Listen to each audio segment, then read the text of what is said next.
Hello everyone, this is General Haggard. Welcome to my war room in Prince George, British Columbia. So we've started 1915. This is a continuation of the game that I'm playing with Robert Hatcher. We started yesterday, and go watch the video before this one if you want to know. And go watch his videos on his channel. I'll put a link in the description box of his channel. So let's just get into it. I don't need to tell you anymore. Now, again, Card's been throwing crazy curveballs. It seems like they're mostly against me. He says, oh no, it's like that early in the game, you know, to try to help out the Central Powers. I'm a little skeptical, because every single card goes against me. Oh my god. Anyway, so looks like they're having a bit of a soup kitchen there in South Africa. They just placed a factory in there, the British this turn. And there were a couple of Germans did show up in Punjab there, so that's why all these guys are up here. They had to go up there and take that guy out. Anyway, we've got a couple of Gurkhas on there now, one in Bombay and one in southern Persia. He did come down here with Japan, so that bumped up the U.S. Economy by 3 because he took a territory, which is good because that's all I rolled, was 2. I rolled a 2 for the American income increase, so that it increased by 5 this past turn. They did get the recruitment roll though. They get to recruit for Brazil instead of collecting the money for them because they're just controlling them right now. They haven't aligned them. I'll get to that in a bit. What happened? Like we did start this turn off, but just just a couple of the cards and the alignment issue that I'll tell you about. So I was all hyped about on the first turn today. I had it all planned out and everything, and he did too. He had all his stuff planned out and bought. He came and took Picardy here, and it's too bad because I was gonna non-combat move a bunch of stuff over there, and plus there's it's a narrow crossing here, so I could have moved 2 infantry. I could have non-combated 2 infantry class units. But now, like if I wanted to walk across there with him owning it, and this is the stuff that he has right here.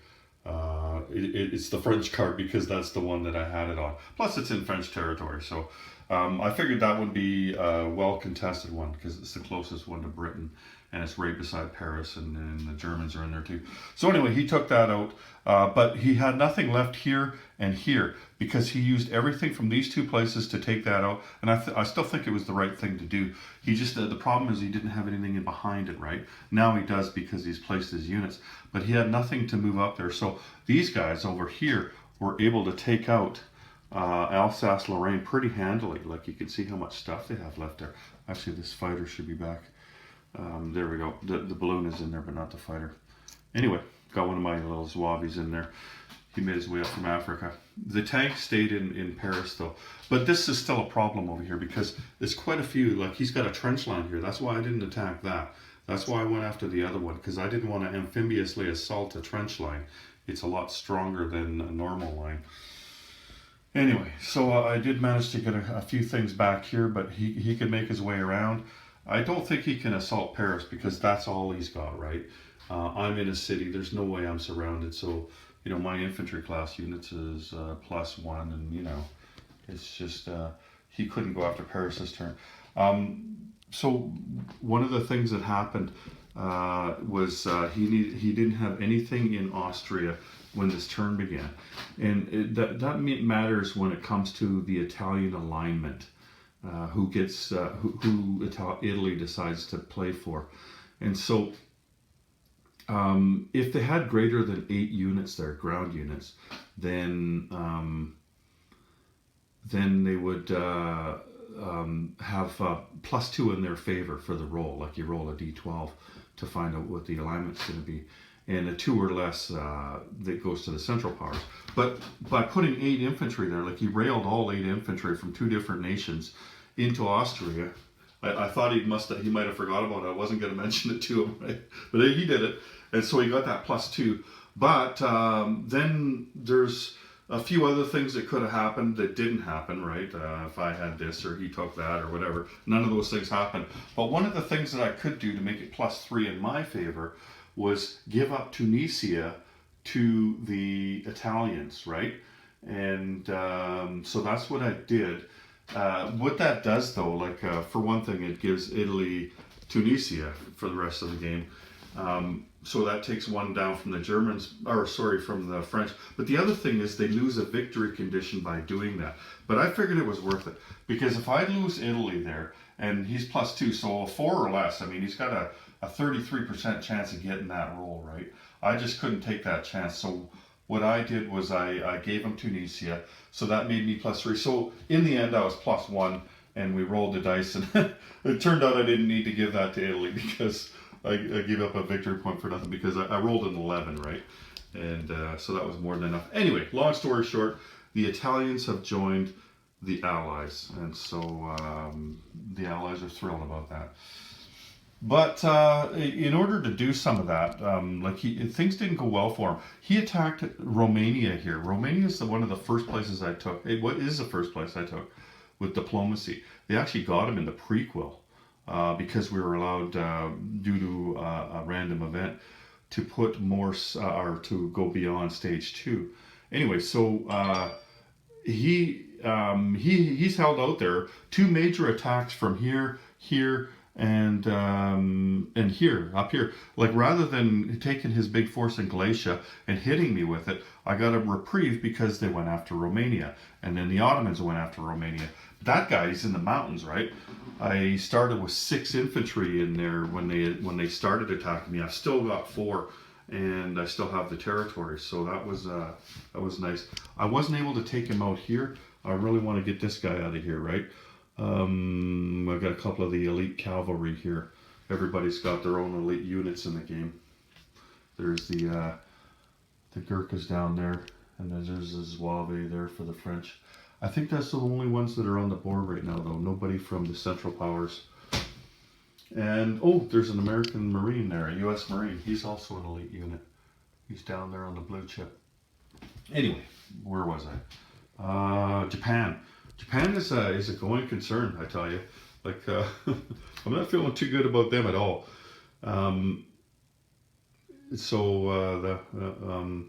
That's going to take quite a bit of America's attention over there.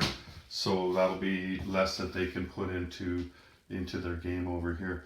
They're doing really well with the convoying, the Germans. Excuse me.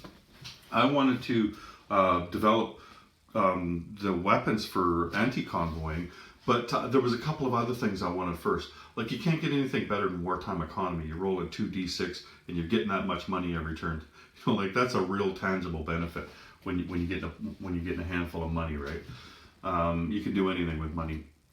But so I wanted to get that one first, and one of the other ones, and so I wasn't able to start on there till now, and I'm working on those. But in the meantime, it's tough to take them out, subs and everything, because the seaplanes, like, you only go at them with seaplanes until you develop that depth charges and hydrophones technology.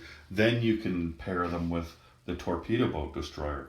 But as it is, like, you go out there to hit them, and then you've only got your dice at 3, and then he escapes, right? So being able to have that torpedo boat destroyer in there will make all the difference, I believe. But it's a really good game right now. You know, like, nobody's failing. You know what I mean? Everybody's having a pretty good game. And it's been a lot of fun. Anyway, I'm just going to show you that, and I've got to turn this off because it's time to get playing again. I got to call Robert back. Okay, so we are done. The summer of 1915. We've just got the fall-winter turn to go in 1915, and then when 1916 comes around, there's a bunch of more things that are going to happen. Fighters are going to evolve, things like that. But anyway, as you can see here, the German Navy is in the English Channel, and there's no British Navy there. We had a big battle, and the German Navy came out on top. Now, I thought he'd come out on top, but I thought I'd take a couple more off him, but there was one particular roll. Like, it took him he did 3 rolls to get me out of there, right? Like 3 rounds. The second round of combat, he kind of diced me on that one. Otherwise, it was pretty even, the other 2 rounds. So, like, I expected to get him down to just a couple of dreadnoughts or something. But anyway, like, he's got 3 damaged dreadnoughts and 2 pre-dreadnoughts there. And plus, he's got a dreadnought and a transport and a sub in port here in the Baltic, and then he's got a sub here, and he's got a sub down there, and that's it for his navy. See, now I didn't mind doing that. Like I was, it's the kind of the same thing that I did in the last game. Is like those 2 navies are so even. Let's get some of this stuff off the board. Is what I try to simplify things. See where you're really at and what the possibilities are. Not oh geez, we could do lots with this. Like, what exactly can you do with this? You can see that now, right? And the Americans are just lend-leasing like crazy. So they lend-leased 15 IPP to the British this time, and so they're going to be able to like keep building their navy, right? I knew they could rebuild it, and they've still got a number of boats. Like there's a couple down there in Australia. There's a bunch in India. There, India's really crowded in there with infantry and stuff, and South Africa. There's the boats there, and that's it though. Then they just got these 3 boats up here and this submarine here, which is in port, and these boats are in port, so they're untouchable unless you really go after the land. Anyway, so that's the naval situation with that. Okay, now as far as the Western Front, and well, actually in Europe, I'd say that the Central Powers kind of stumbled a little bit. Here, let me move this out of my way. Okay, so let's move this over here. Okay, so Germany has done since the start of the war. They've taken just about everybody towards France, and it's been pretty successful. Like they did have Alsace-Lorraine and Picardy at the end of last turn, if you can remember. This by now the French have taken this back, and this here is strong, but it's not strong enough to take on Paris, right? Paris has got an awful lot of stuff in here. And like they've got a trench line, and so it would be really difficult to take them out. Unfortunately, I wasn't able to put anything in Belgium because even though it's a narrow crossing, Germany's got boats in there. So if they leave with their boats, like they haven't. This would be the first turn after that battle, so I don't know what he's planning on doing with his navy in here. I can't imagine he's leaving them all there, right? Like you would think he'd go back and repair the dreadnoughts, right? Before he does anything, and then he'd have 4 dreadnoughts, and he's going to have a good navy again, and hopefully I'll have a good one again. But a little bit of attrition there. But anyway, so he's it's almost even over here now, without Britain being able to put stuff on the land now.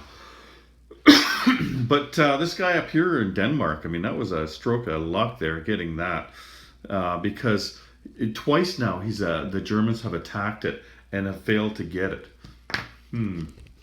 My camera's not sitting well here. Let me just fix it. There we go. So in Denmark here, they've managed to hold off the Germans twice. So that helps because that draws them over here. See, like they went after here instead of Belgium, right? Actually, they did go after Belgium too, but they had to split their forces. And so with both of them being weak and it being difficult to attack in this game, he was stretched too thin. Like you really got to go with overwhelming odds when you want to attack somebody. And we're finding the defender is not rolling very well under those circumstances, right? Like where you just do so many dice against them in the first round kind of thing that they have fewer dice for the second and third rounds. And so that's how you can overwhelm them. But the cost of throwing everything against Paris is that Russia is doing really well. Like Russia is actually up $1 on their income because they just took Galicia here and they got tons of stuff in Galicia. like 5, 6, 7, 8, 9 dudes, and a couple of artillery and a cavalry, and they managed to kick out the Ottomans down here and down here just now.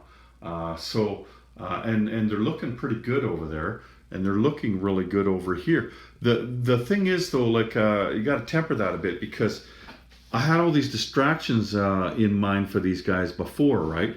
Like Romania there, it took the Ottomans and the Austrians a couple of turns to get the French out of Romania there. So that was guys that weren't going against Russia. And like I had them going the other way. And then Italy joined the war. And so in order to try to get a better roll, he had to rail a bunch of his infantry back. Plus now he has to worry about fighting over here. So he's not just a one-front war. Now he's a two-front war. But he has no more distractions down here, at least anyway, so that they're going to be able to put some pressure on them.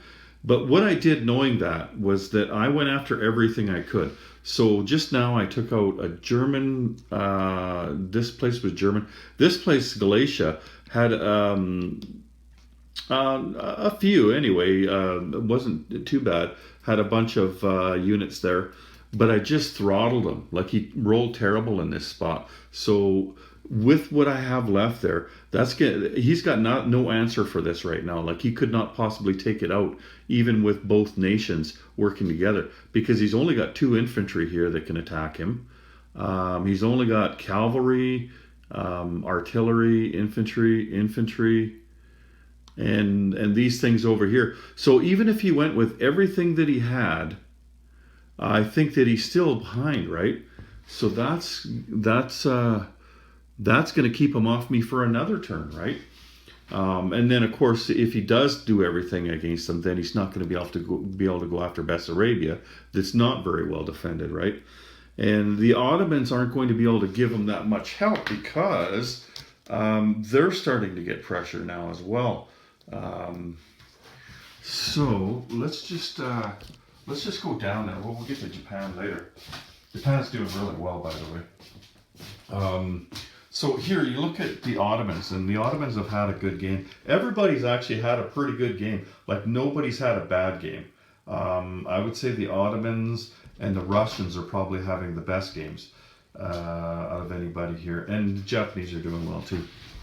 Anyway, so the Ottomans lost the stuff that they had up in Russia up there, which was distracting the Russians. And even if it's not much, when you're defending, the guy's not going with much against you, and you're limited in how many times you can attack him. So it's tough to take things out, right? So taking them out in that turn, and taking 3 territories up on the Eastern Front there, the Russians did themselves a huge favor. And plus Japan attacked them on the back side up there.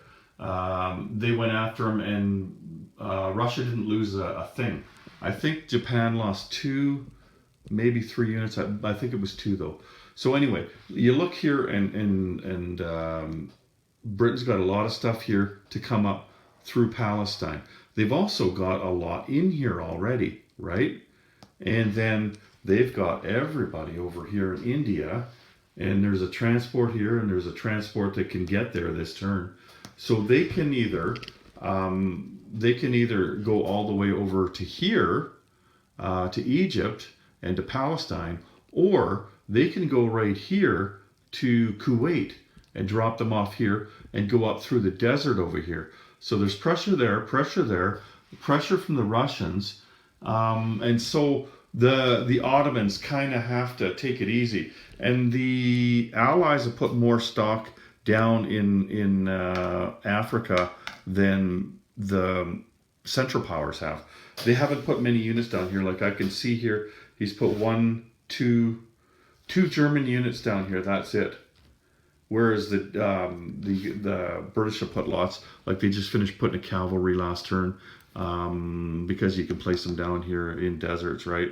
They might even buy another one this turn. We'll see. I did buy this naval base here just so it's kind of like a Middle Earth thing. These guys can go back and forth here. It wasn't by design. I kind of thought about it afterwards. Hey, so hey, that's Middle Earth. Anyway, Middle Earth Global War style. So there's that. The French Navy is actually rivaling the British Navy now, and it wasn't like that a turn ago, obviously, right? But the French Navy is kind of a thing now, right? Like they've actually, I'm thinking about moving the Dreadnought over for them. I haven't hardly touched it all game. It started on the build queue, so I might do that just because the British Navy isn't dominant anymore. Just so I could have two navies in the Atlantic, plus the Americans coming soon. By the way, the Americans are at 31 IPP now. They need to get to 37, but we just drew a card that says that for the rest of them trying to get up to 37, you roll a d6 and then you got to subtract one for whatever reason. But anyway, so I've got that to deal with. So even if I rolled a 6, that would give me 5. That would give me 36. So I can't possibly get there unless somebody does something. You know what I mean? Somebody gets all shifty-eyed, makes a sudden move, like Japan. Go ahead, Robert, make my day. Anyway, so speaking of Japan, Japan just tried to attack Hong Kong here, but they were not successful because they were attacking into mountain territory. So their infantry are only rolling at 1, right? What you really hope for is your landing shot hits, and it didn't. And there was only this guy there. He's a cowboy in Hong Kong. If you were Canadian, you know what I was talking about. Anyway, so the Japanese Chinese moved a couple of infantry down here. That should keep Hong Kong safe because I mean he'd have to go for all 4 guys against here to get a realistic shot at taking Hong Kong. Now it doesn't take much to defend a place like that in this game when your infantry is defending at 4 and their infantry is attacking at 1 and they're taking double casualties right on that first round.